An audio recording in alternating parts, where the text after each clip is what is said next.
All right, Merry Christmas, Happy Holidays. It's time for the Raines-Feldman sub-reliability update with the usual suspects. Merrick Syverson, Scott Lesowitz on my left, Steve Gebelin on my right. And today we want to talk about a case, a criminal case that's garnered a lot of interest in the legal community, and that's the California Attorney General's effort to prosecute the owners of the infamous website Backpage.com for promoting and allowing prostitution, I suppose. Is that right, guys? Pimping. Exactly. Pimping. So we're talking about prostitution and offering of those services on Backpage. Who wants to tell me a little bit about the background flavor of what's going on here? I'll take the background. Okay, So, Scott Lesowitz, former prosecutor, give us the prosecutor's eye on this. So Backpage is an infamous service for prostitution services or dating, and sometimes it's purported. And the government has tried hard to crack down on them and have them go away. And so the AG's office, run by Kamala Harris, back in 2013, came out with an opinion that we don't like them, but we can't prosecute them because of Section 230 immunity.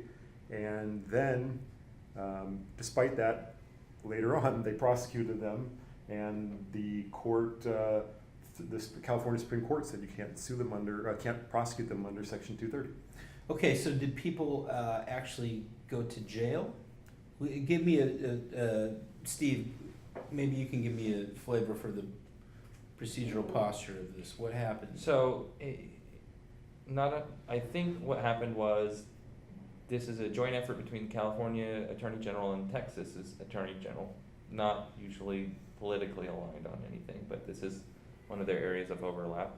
And they had the executives for Backpage extradited to California, but this is still pre-trial procedural posture. So they were extradited, booked in California. I'm pretty sure they were released on bail, and then their attorneys filed motions leading to this determinative result. Okay, so there was motion practice at that point that took it up the chain to the California Supreme Court. That's right. Was this a unanimous decision by the California Supreme Court? Don't remember. Scott, what was the? I don't remember there being a dissent. Okay.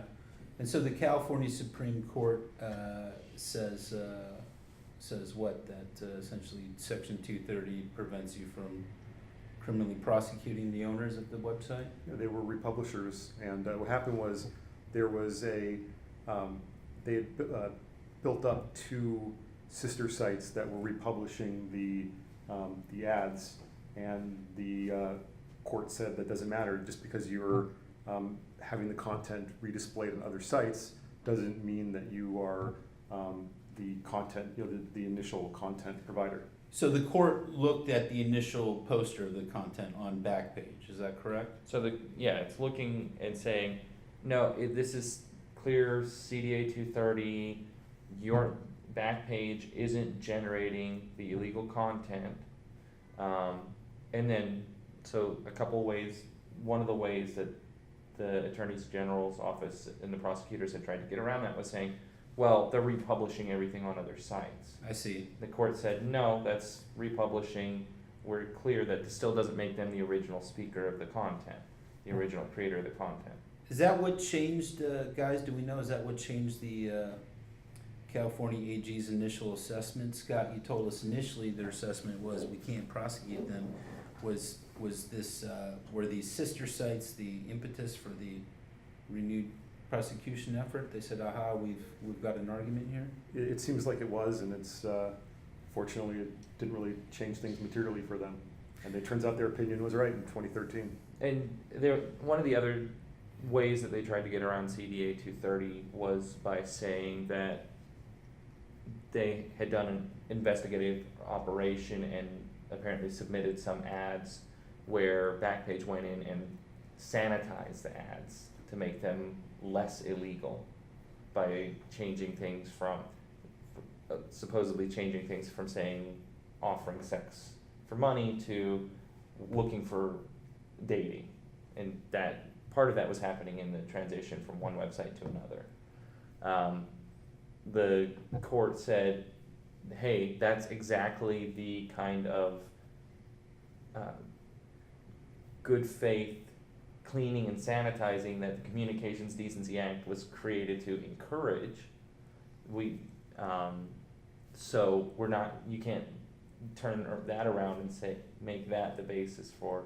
You can't use it against them. You can't In use other it words, I guess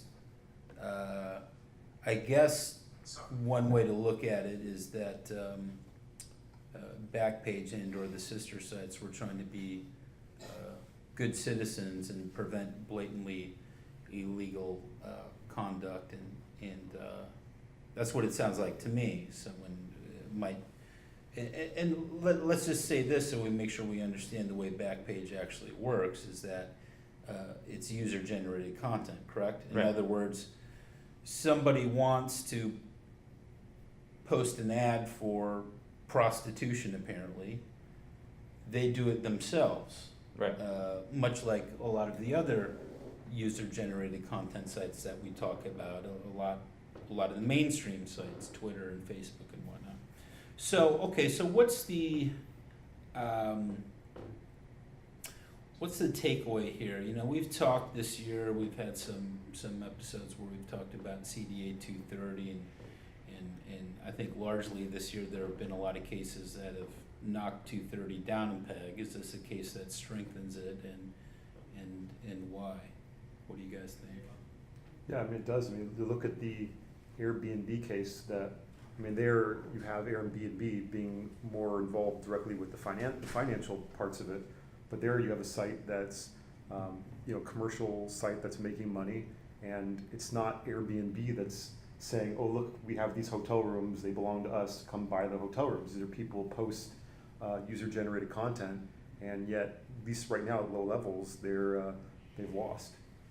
Who's lost? Airbnb? Yeah, correct.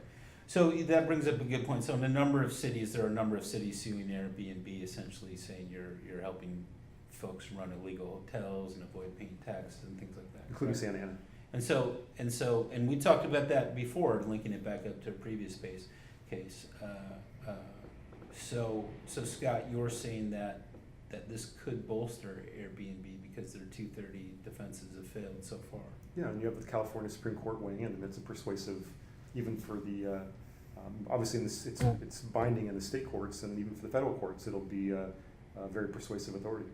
How does Backpage make money? Do we know? Do they charge for the posts? They charge for posts, Okay. and I believe they charge differential rates depending on which area of the site you want to post in.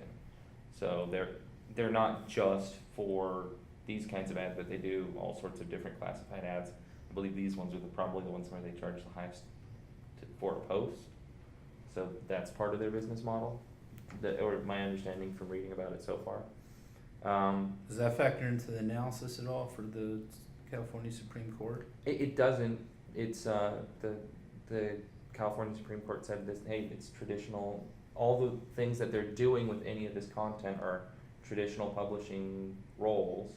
That's specifically what CDA 230 was designed to protect them from coming in, as long as they're not contributing to the illegal nature of the content. Like, roommates. They're not forcing them to make something about the post illegal. All the illegality is being put in there on their own by the users. So the roommates case that you referred to was a case where a website tried to match up roommates, and they actually provided different categories for users to check. And I think one of the big issues was there was a box where you ticked for what race you were or what race your potential roommate was, and that Was may have run afoul of anti-house discrimination laws. So, all right. Well, last point, I guess, Scott. You again putting your prosecutor's hat back on. A lot of bad stuff is happening online. A lot of criminal activity is migrated online.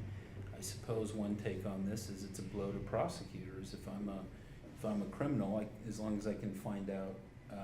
Well, I should strike that. The criminals still may have liability, but the tools of criminality, you know, the owner of those tools doesn't have to worry about being put in jail. Yeah, I mean, The owners of WhatsApp, for example. WhatsApp is something that drug dealers use typically, and even terrorists, to communicate. WhatsApp doesn't have to be worried about being tossed in jail. No, and I mean, there you have something that is obviously a lot more legitimate purposes are going on than you do with our case, or the case we're talking about, Backdoor and Backpage, and this is a big blow for prosecutors. And the big thing to remember is that we talk about this in an academic setting, and I think as we should, and I think the court likely came to the right result. But you have prosecutors who are trying to deal with a major problem. I mean, for the people who are posting wouldn't be able to get the attention and the audience and the consumer exposure if they didn't have, you know, a major website to advertise on.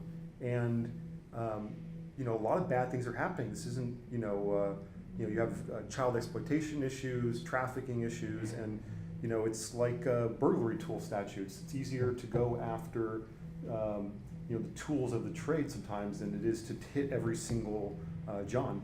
All right, well, we're out of time. See you next time. Maybe see you next year even.